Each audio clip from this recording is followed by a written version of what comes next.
Transdisciplinar. O estudo tem como objetivo definir agressividade e violência na espécie humana.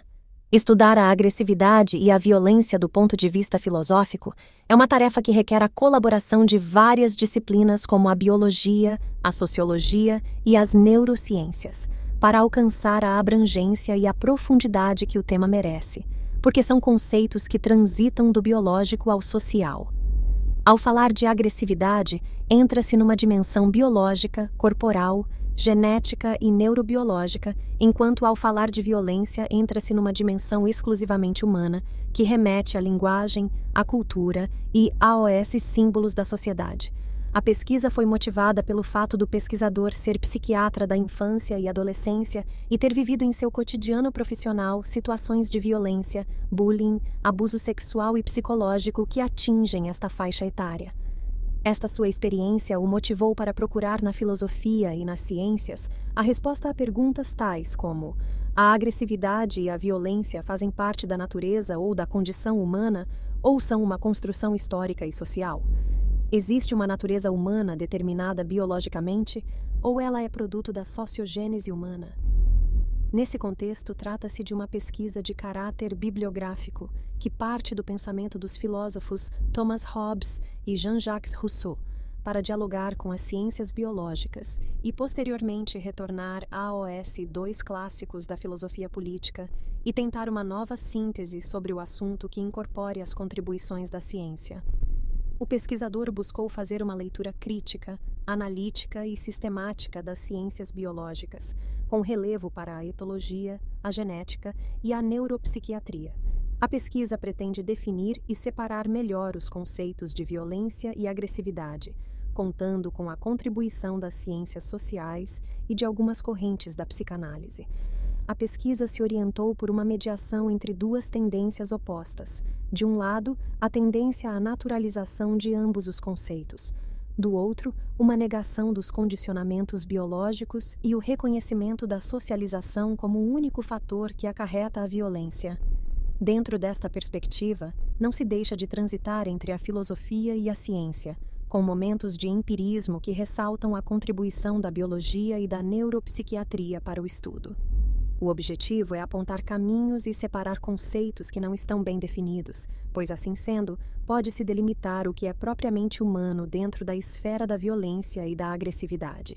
Não se pretende dar respostas definitivas, porém, acredita-se que o estudo trouxe mais clareza ao tema em questão, ao defender a tese de que a violência faz parte da sociogênese humana, sendo exclusiva de nossa espécie e não sendo totalmente determinada por fatores biológicos, ela pode ser controlada, administrada pela sociedade.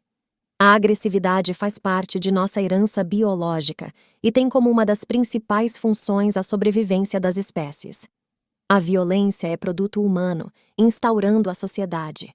Tem seus aspectos positivos quando coloca limites e faz funcionar a coesão social.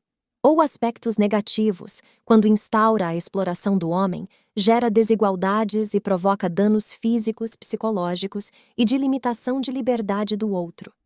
Como produção humana, a violência pode ser causa de males sociais, assim como a solução para esses males. O que diz a teoria de Thomas Hobbes? Hobbes parte do pressuposto de que houve um momento hipotético em que os seres humanos eram selvagens e viviam em seu estado natural. Para ele, esse momento era caótico, pois o ser humano é, para Hobbes, naturalmente inclinado para o mal. Segundo o filósofo, os seres humanos precisam da intervenção de um corpo estatal forte, com leis rígidas aplicadas por uma monarquia forte, para que eles saiam de seu estado natural e entrem no estado civil. Hobbes afirma que, em seu estado de natureza, o homem é o lobo do homem. O estado civil seria a solução para uma convivência pacífica, em que o ser humano renunciaria à sua liberdade para obter a paz no convívio social. O monarca, argumenta o filósofo, pode fazer o que for preciso para manter a ordem social. A propriedade privada, para Hobbes, não deveria existir, e a monarquia é justificada pela sua necessidade como garantia do convívio seguro.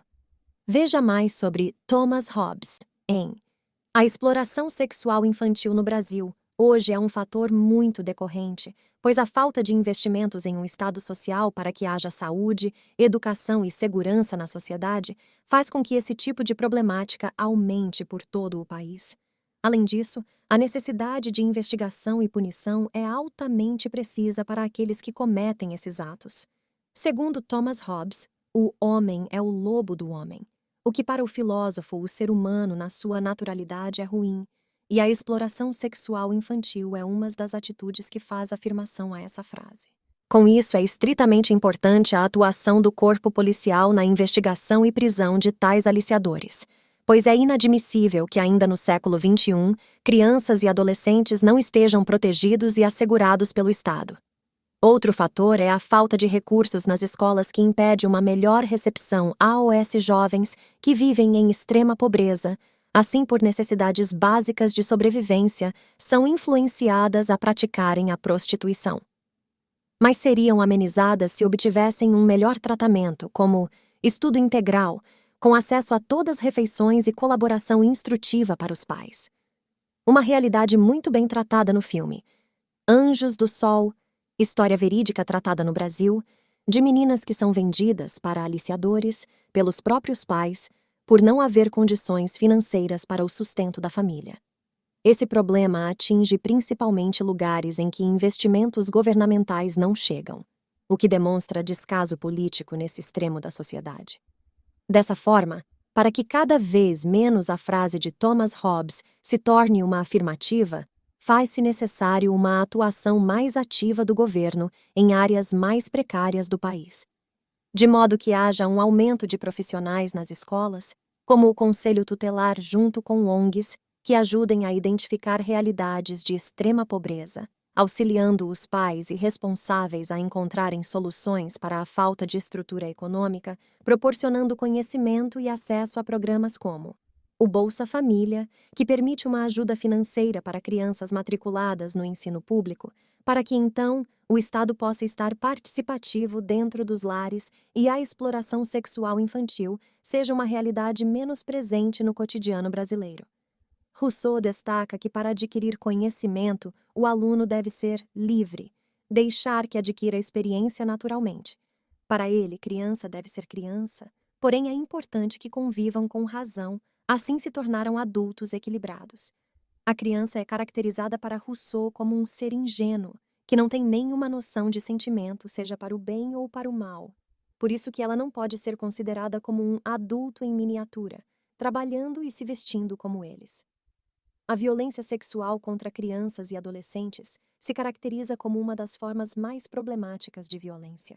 O objetivo central deste artigo é discutir a categoria Estado a partir dos clássicos da teoria política e analisar a violência sexual enquanto uma expressão da questão social. Para alcançar tal objetivo, nos propomos discutir os clássicos Maquiavel, Thomas Hobbes, John Locke, Jean-Jacques Rousseau e Karl Marx, e refletir sobre a violência sexual contra crianças e adolescentes, reconhecendo-a como uma expressão da questão social. A perspectiva teórico-metodológica é o materialismo histórico-dialético, por reconhecermos que esta busca analisar criticamente a realidade social em sua totalidade. Dentre os resultados, constatou-se que analisar as bases epistemológicas do Estado possibilita compreender a relação dialética entre Estado e sociedade civil, bem como a responsabilidade do Estado na construção e elaboração de políticas públicas para o enfrentamento da violência sexual contra crianças e adolescentes. A lei, conhecida como Lei Henry-Borel, LHB, tem por propósito aperfeiçoar o microsistema de garantias infanto-juvenil. Seus objetivos macros são a prevenção e o enfrentamento da violência doméstica e familiar contra a criança e o adolescente. Hoje, a morte do menino Henry Borel completa 2 anos. Uma missa especial vai reunir os parentes da criança. Quem tem todos os detalhes para nós é minha queridíssima, mas antes dela vir ao vivo, feliz Dia das Mulheres para você, que Deus te abençoe e que seja não só hoje, mas que seja durante toda a sua vida um dia especial, porque você merece. Um beijo no seu coração e bem-vindo ao nosso programa.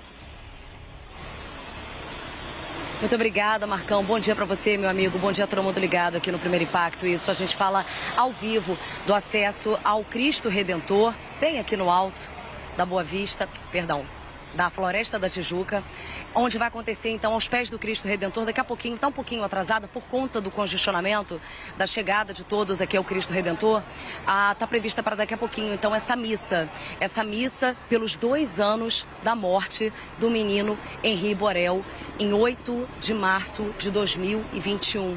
O Henri, na época, tinha apenas 4 aninhos de idade. A gente, claro, né, Marcão, vem acompanhando todo esse caso, o julgamento, toda essa questão processual ao longo aí desses 2 anos. A gente lembra que Monique Medeiros e o ex-companheiro dela, Jairinho, são réus. Monique ganhou a liberdade no fim do ano passado, está respondendo em liberdade. Já o Jairinho continua preso em Bangu. E a gente lembra que esse caso, a primeira fase do julgamento, terminou no fim do ano passado. Conclusão. Certamente, a educação enfrenta desafios, com exclusão escolar afetando especialmente os mais vulneráveis. A violência sexual infantil persiste devido à falta de investimentos em áreas essenciais. Pensadores como Hobbes e Rousseau destacam a importância do ambiente para o desenvolvimento das crianças.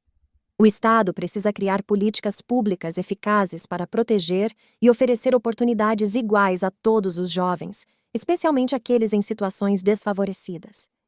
Juntos podemos construir um futuro seguro e justo para as gerações futuras.